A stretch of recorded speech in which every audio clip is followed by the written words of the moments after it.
You in the celly with a nigga that's a soldier like you. You feel me? So it's a difference.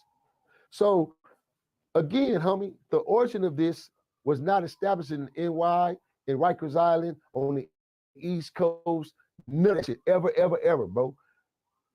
Mac, OG Mac, who took a book and took sentiments out of Cody's book and took the shit because of the circumstances that New York was under during the time, man, and Rikers and on the streets and dealing with the Laricans. You feel me? They tried to establish something. So when y'all heard me speak on OG Mac is a dude from the Bronx, man, that started this East Coast New York blood shit. And he fabricated stories and shit and betrayed and misled a whole lot of individuals on the East Coast, had them thinking that he had California ties and this and that. So he started that East Coast blood shit. But once they find out, like, yo, he fabricated the whole blood story and all of that shit and the origins, then they try to cast him out. And they try to cast him out because they said that he snitched back when he was a certain age or some shit like that. So instead of them changing the name and all of that shit, once they found out that it wasn't sanctioned and authentic and shit, they still kept the name Bloods and shit. Instead of calling themselves the New York Stains, the East Coast Scabs or whatever, they still consider themselves as Bloods, even though the stories was fabricated and shit like that. So all East Coast, all New York blood sets are knockoffs if they're not Pyrus originally from California and stuff. So this OG Nino Cappuccino giving his thoughts on it, and he's went to war against a whole lot of several OGs from New York in the past recent 2 years and stuff because they try to argue him down and shit about their shit real. And he's from the land. He's from Watts, Bounty Hunter.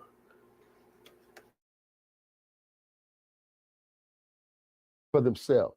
So you can't really be mad at the dude overall for designing a protection method. Basically, that's what he did. But what he did was he took wrong information, wrong misconstrued information, and he put it out there and embedded it into these youngsters to where like diarrhea. And right now, you can't convince them niggas that's the truth. Like you would literally argue with a New York nigga like, no, son, no. Now y'all heard me. I told y'all like he be arguing with these New York cats, letting them know that their shit ain't real. It ain't respected over there in California. You go over there to California right now, talking about you Nine Tree or something, or you G Shine or some shit like that. Man, your ass gonna get crucified over that motherfucker. And the ones that don't, paid their way and shit like that, like Jim Jones and all of that shit. Like he got ties over there in Cali too, but his set is not from California. His set it was made up in New York. So he got in touch with the goddamn OG Blood Pyru over there. And y'all know how that shit goes under the behind the scenes, under the table and shit like that. You get what I'm saying? So y'all seen that video with him and Game? Got that video with all the bloods in it and shit. I forgot the name of that damn video, that song they did together, but that OG made it so that Jim Jones was safe over there. So Jim Jones and them, paid that motherfucker and shit. Oh, son. No, son. On me, son. OG Max started that, son. Son. I was there, son, on the island. Son, shut your dumb ass, son. I told you the wrong information, son. That's what the fuck that happened to you, son. Man, I was talking to one of the big homies from. And when he talking about the New York, he talking about scheme team since 2000, Corey King, and several other New York knockoffs and shit. You get what I'm saying?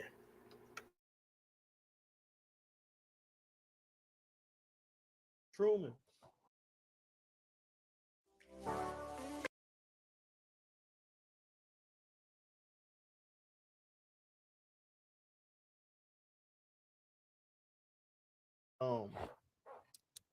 he told me something that really just blew me.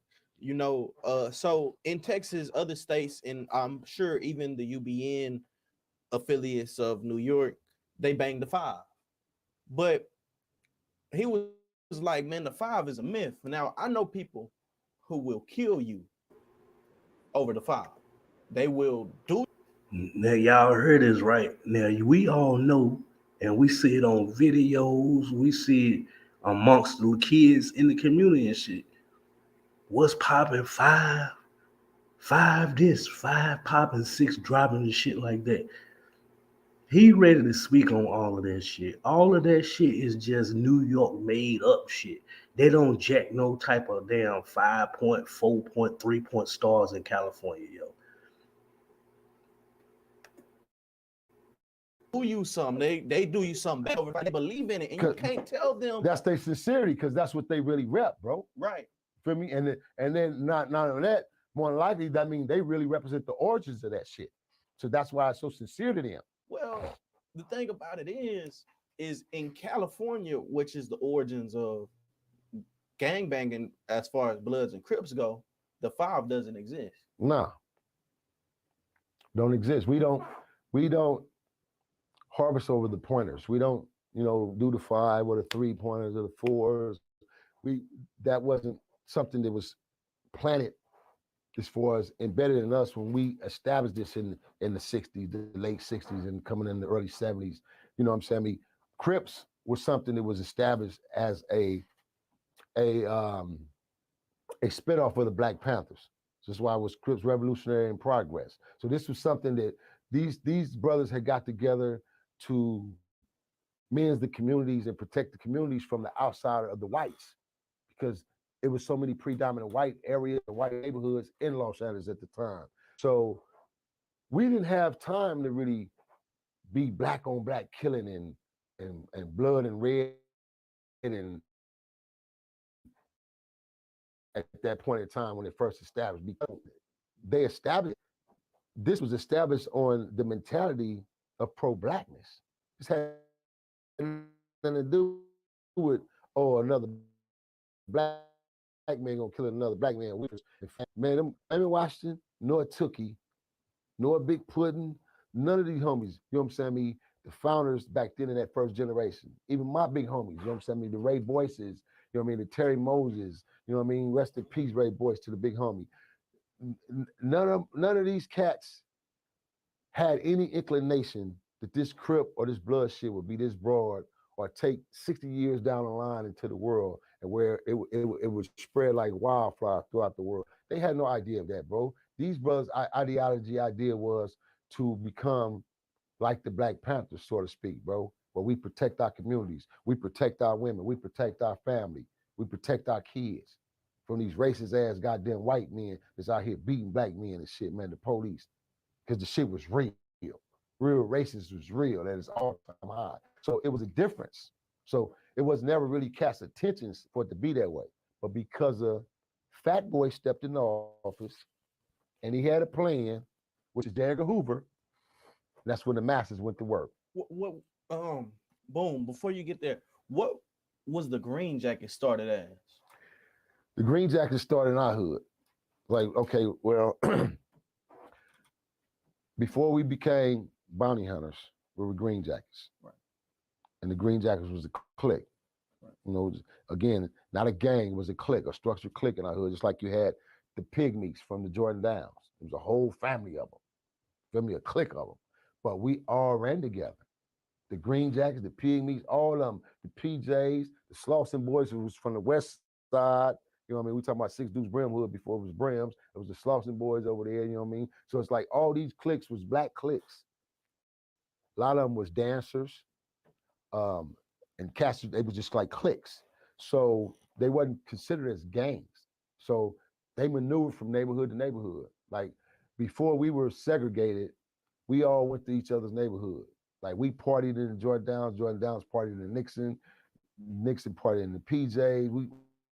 We all just watched, period. We all partied amongst each other. This is why the Bloody 80s became the Bloody 80s, because of us. Right. We took it to a whole nother level. That's when the murders took place, the niggas getting chopped up, kidnapped, all the above, because now J. Edgar Hoover's plan worked. They threw everything we needed, they threw it out here to us at our disposal, and we took it like dummies, retrieved that shit.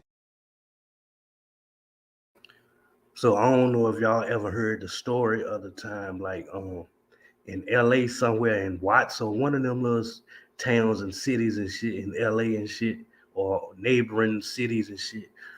A mysterious train came through, like one or two trains, and it was loaded with guns and shit. So they trying to say the government did that shit for.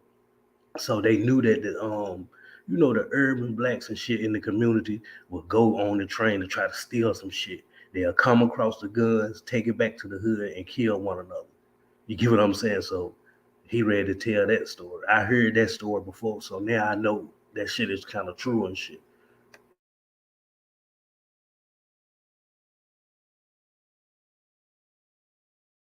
It ran with it. We did all the day work. They did train a whole 2 trains in Watts. Our hood, Jordan downside. Guess what was on them? Weapons.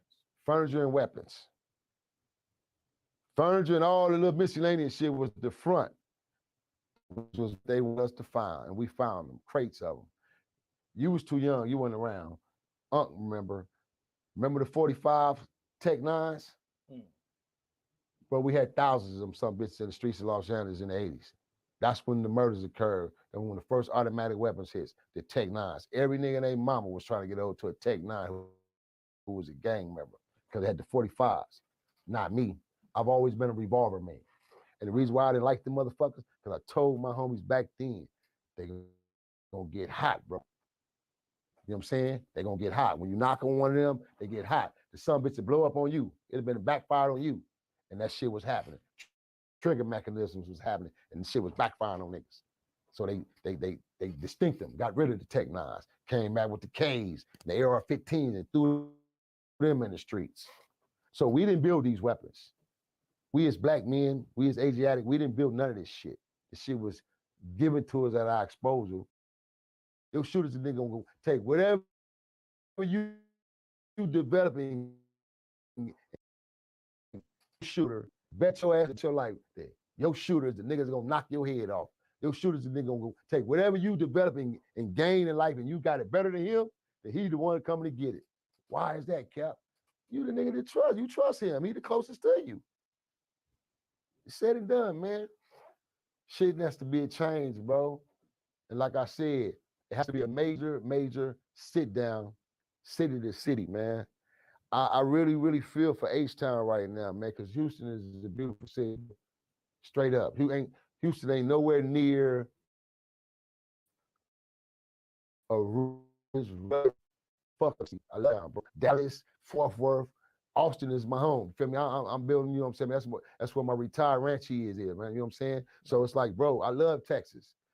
And I hate me as a former gang leader, man, former warrior from that aspect, man, of life, bro. I hated that the seeds we planted, bro, back then, 60 some odd years ago, all you dudes had to feel it.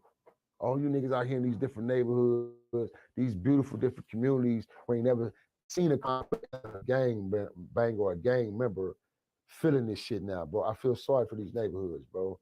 They don't.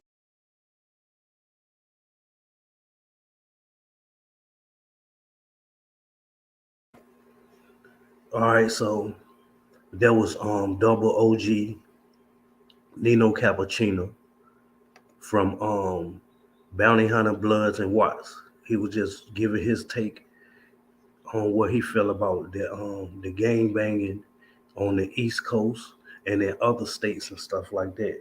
Mainly New York Bloods though. So he like me, he ain't jacking that shit. He feel like it's a knockoff just as well as me.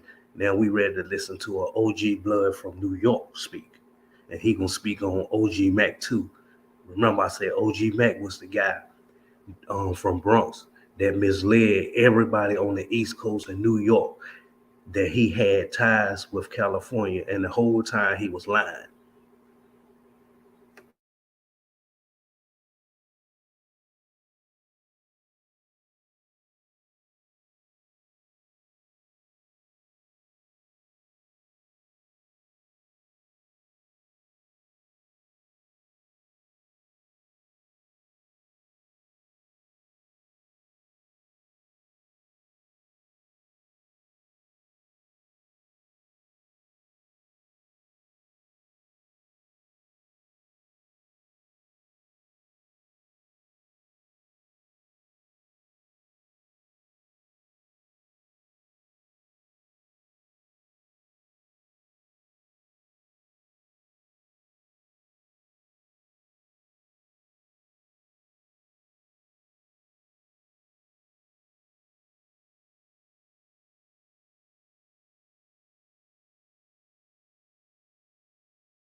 Motherfuckers quick to jack something just because it's trending. And I'm talking about Crip niggas too. Turn blood anyway. Those that wasn't going through it. You might say, quote unquote, people join Bloods for protection. Maybe in some situations, maybe in Chicago, California, and even maybe in New York, because you go to school that's predominantly Crips, you might want to turn Crip, or you school predominantly Blood, you might want to turn Blood. But on Rikers Island, you can't join for protection because once you join Blood, you done brought on more beef than you ever had in your life. Right. And we outnumbered our gun like 30-1. So I wasn't interested at first, but I started seeing a lot of brothers get hurt. I'm like, man, that's messed up, man. Like, man. So it wasn't until a brother named Killer Kev came down from upstate. That was Blood. And he told me, he confided in me on Blood. You know, I've been Blood since 93. Yo, this is what we. Killer Kev, another one too, yo. All of them motherfuckers supposed to be like some type of damn top dog, like OG or something like that. But when motherfuckers found out that shit about OG Mac, these motherfuckers was still jacking blood though. So I don't care how motherfuckers look at somebody snitching or whatever. And I told y'all about that snitching shit too. Everybody sit up here and scrutinize people for snitching and shit, right? But if you place with that same time, you are going to snitch too, because guess what? You got kids. You have a significant other. You don't want nobody to be fucking around with your significant other. And it sounds crazy. People will not go to jail or prison or run from incarceration. Excuse me, y'all, I'm trying to chew some. But people will run for that just because they don't want nobody fucking the same skins they fucking. Fuck the kids. People, motherfuckers, these dudes don't be giving a fuck about their kids until it's time to showcase them as a trophy. Like, hey, I'm a dad. Look at my son or look at my daughter type shit. Wow. So we start breaking it down to me. Then it starts sounding more like revolutionary. So it got my attention now. I'm like, wow, I like that. I like the sound of that, man. I got a lot of Spanish people I mess with. My grandfather's from Puerto Rico, from Louisa. Okay. So, you know, that's where the dark skin come from. But I don't want to go against my people. Well, the Africans, you know, they took over Puerto Rico. That's what it was, you know, that's what he was over there. Right. So you're going to have it in you. So he had me so, you know, intrigued by it. I like, you know what? Wasting a lot of time anyway, man. What I got to lose, man? Sign me up. He said, I've got to give you an oath, got to teach you some things, this and the third. Usually the standards where you got to put some work in. But if you already had a quote unquote name for yourself, you have to do all that. Right. So he wanted to give me a little ceremony. I found out it was actually 3 other people's house that was blood I never even knew about. So a little ceremony and I turned blood. The first incident we got into with a guy named Drama, rest in peace, from the Bronx. That was CK, man. I had an issue with the Spanish cat from 7 block. He moved down to 2 block. And we was on the company one day and I was just waking up. Matter of fact, Ty brother Troy woke me up. I said, yo, man, came down the block. The CK man, he got an issue with the Spanish brother from 7 block. He sent word over here to 2 block. Now the brothers in the back, we fought the Dominicans back to Luke down there with Dominicans. So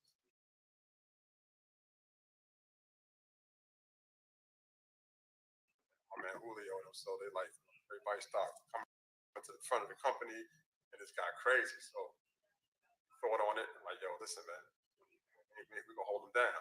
So that turned to a whole big situation, man. So at this time, it's still the beginning stages of blood. So back to the blood situation, at the time it was non-trade gangsters. Non-trade. And we was the only hood on the island. There was no other hoods at the time. And at the time, before the name non-trade came, was just New York Bloods. But they had no real concept. Little did we know that the guy who formerly used to call OG Mac, on Omar now. So y'all heard him. OG Mac. That's the guy that started the Bloods. This whole East Coast blood shit. Now he ready to break that shit down of how that shit came over here. Well, how it started in the East Coast. I ain't gonna say come over here like it came from the West Coast. No, it was fabricated. So fabricated shit. He had really no concept of blood. He just lied to everybody, had us believing that we had the connection with California and we on board, they on board. He wasn't blood. And we wasn't. Right? We wasn't even really official in California eyes. But Mac had us believe that. Yeah. So So he sold that as, look, this is what, He's from LA, him and his brother, and they got tied over there. He came to New York. He tried to set up shop in the Bronx, but then he got locked up. So, he put together an album because of the oppression against the black, neutral Latino, so bought into it. Right? So it was all banging non-trade. They always end up into a lot. Went out in that situation. I told you we all went out. We got into a big situation. Got shipped out the building.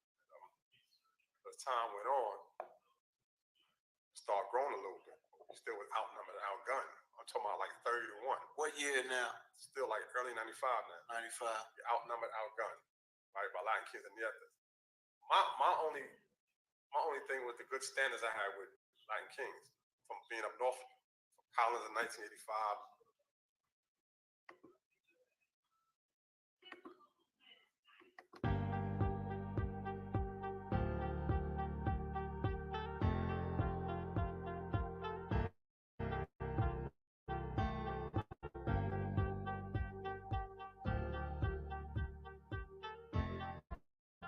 Like countryside, they didn't even care. A lot of them was racist, so they didn't care. So a lot of my conflict came with them. But on my whole time on the island, I did put a lot of work on specific. But the only situation I had that came my way was the nietas. They came at you. Did they? But this guy named Lil Mario, he put something one day on YouTube, story about how OG Chaco got jumped by the nietas. He put a little humor into it, but he didn't do it spiteful to do it to try to get some clout on the story.